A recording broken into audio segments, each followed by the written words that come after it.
Yani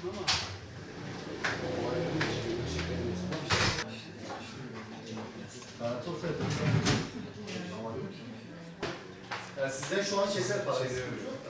Bizim hesabımıza geçmesi yarın olur. Evet. Numaranızı alırız, haberleşiriz. Terazi boş mu?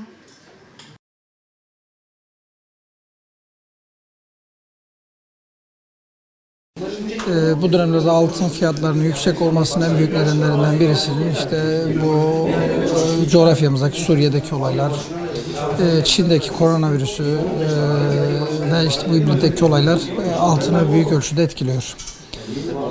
Bu durumda da altın düşecek gibi değil. Her zaman vatandaşımıza altına yatırım yapmasını tavsiye ediyoruz. Çünkü altın eskimeyen, kokmayan, ölmeyen bir yatırım amacıdır. Ne dolar, ne euro, ne başka bir şey. En iyi yatırım aracı altındır. Vatandaşlarımız altında geri kalmasınlar. Altın düşecek söylentileri ya da yükselecek söylentileri değil. Altın yükselir, düşme olmaz.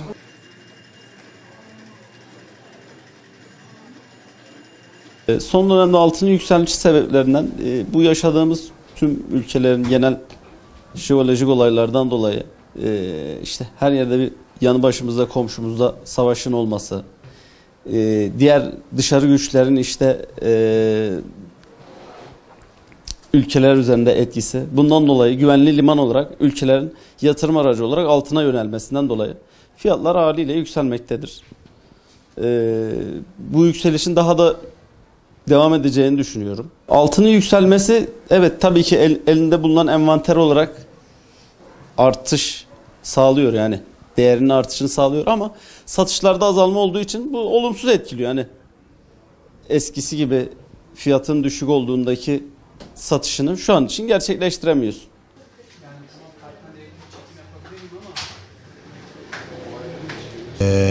Dünyadaki altındaki yükselişin sebeplerinden bir tanesi dünyada şu anda bir belirsizliğin hakim olması.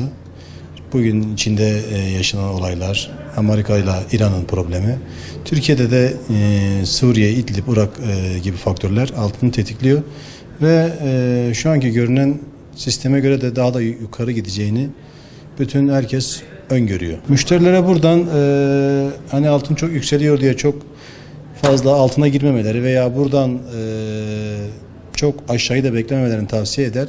Gücüne göre biraz TL'de kalmalarını, biraz da altına girmelerini tavsiye ederiz.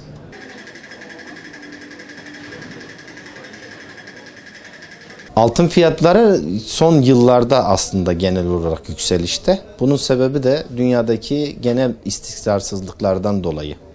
Genel olarak dünya genelinde güvenilir liman şeklinde düşünülen altın yatırımcıların gözdesi olduğu için bütün herkes altın yatırımını yapıyor. Tabi burada bir arz talep meselesi doğunca altında yükseliş oluyor. Orta Doğu'daki de hareketlilikler bunu altındaki güvenilirlikten dolayı fiyat yükselişine sebep verdiriyor. Genel anlamda altın yatırımcıları zaten son 5 yılda zirve yapmış durumda. Yani dolara, euroya karşı da daha yüksek kazanç sağlamakta. Dolayısıyla kısa vadeli değil. Yani biz altın yatırımını 1-2 aylık olarak düşünmeyiz. Minimum 6 ay şeklinde düşünüldüğünde altın belirli bir sabitlikte dursa da o süreç içerisinde tekrar yükseliyor ve yatırımcısını en zirveye tekrar oturtuyor. O sebeple yatırım aracı olarak yine bu yılın da gözdesi altın olacak.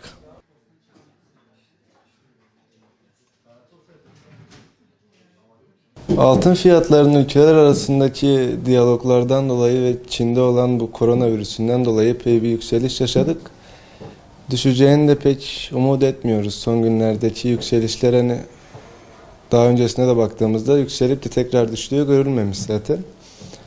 Onsun yükselmesi ile yani altın şu an yükselmeye devam ediyor. Allah'tan ki dolar fiyatlarında şu an çok bir yatay seyirde ilerlediği için çok yükseliş yok. Biraz altını frenliyor o yüzden.